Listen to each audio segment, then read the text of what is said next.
North Korean dictator Kim Jong-un has pledged full support for Vladimir Putin in their first meeting since 2019. The meetings raised concerns among Western leaders about what kind of help North Korea will provide to Russia in their Ukrainian war efforts. Here's the latest from Sky News UK.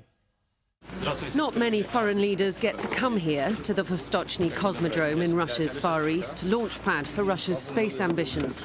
But that's where Vladimir Putin decided to host his North Korean guest.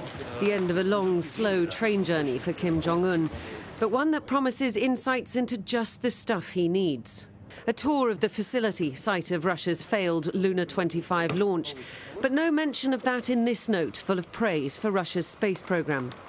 And at the lavish state lunch, once talks were done, the North Korean leader in full support too of Russia's military as it fights on in Ukraine.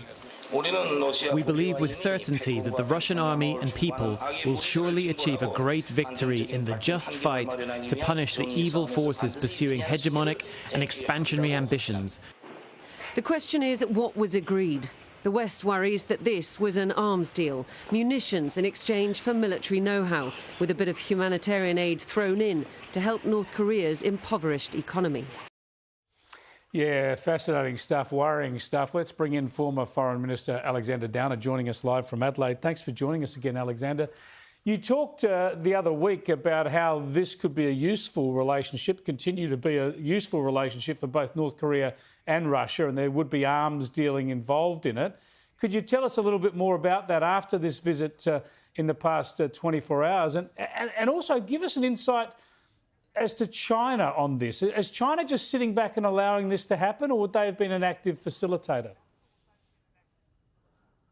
Right, so it's a very good question. I mean, first of all, as I said last week or the week before last, that inevitably the arms trade will be discussed. From the Russian point of view, North Korea is a very good source of relatively cheap and plentiful basic weapons, so things like artillery shells and the like, which by all accounts the Russians have been starting to run out of. So this is an easy solution to that problem for them.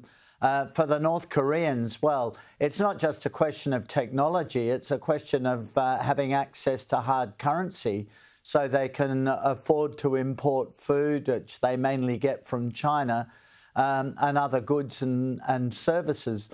But I think there's a deeper issue here, since you mentioned China, and that is the concern that China, which has not been exporting hard weapons systems to Russia through the Ukraine war, they might decide to launder their weapons systems through North Korea. So sell them to the North Koreans, who in turn sell them on to the Russians. So I think that is going to be a significant worry for the Western military forces and Western intelligence. Yeah, absolutely. It's hard to imagine China wouldn't have a hand in what's going on here. Tell us about that relationship between Russia and North Korea. Is it effectively an axis of evil now? I mean, obviously North Korea has always been considered in that threesome with Iran and Iraq back in the day, but Vladimir Putin's after all the friends he can get at the moment. And I noticed that Kim Jong-un was talking about standing up against the imperialists. I mean, these guys are dictators effectively. Russia's just launched a unilateral invasion of its neighbour, yet they're railing against imperialists. Yeah, well, it's part of the rhetoric of the far left, isn't it? They use that kind of language. You've got to remember this is an old and historic relationship. It was Stalin and the Soviet Union that set up North Korea, in effect, who authorised the establishment of North Korea. They made it possible through their military intervention at the very end of the Second World War. So, you know, there's no surprise in this relationship. The question is how China fits into it all. I think China will be very quiet in what they say about it.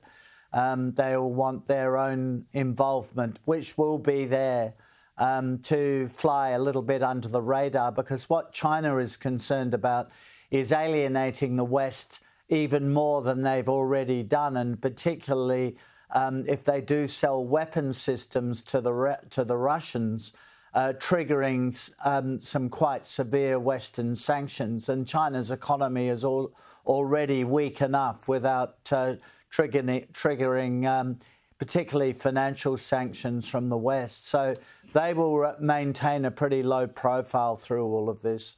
All right, let's flick across to the United States and have a look at their increasingly febrile domestic politics. The impeachment inquiry now against Joe Biden.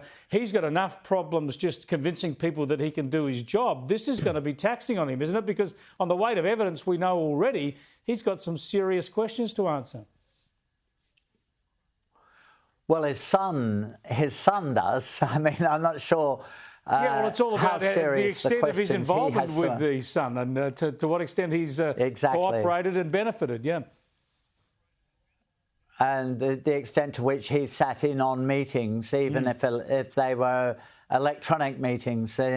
Exactly, but what's happened here is that the Democrats and the Republicans are ramping up the campaigns against each other to more and more extreme levels. I've said before that I thought it was a huge mistake for the Democrats to pursue this whole policy of prosecuting Donald Trump as a former president, whatever you may think of him.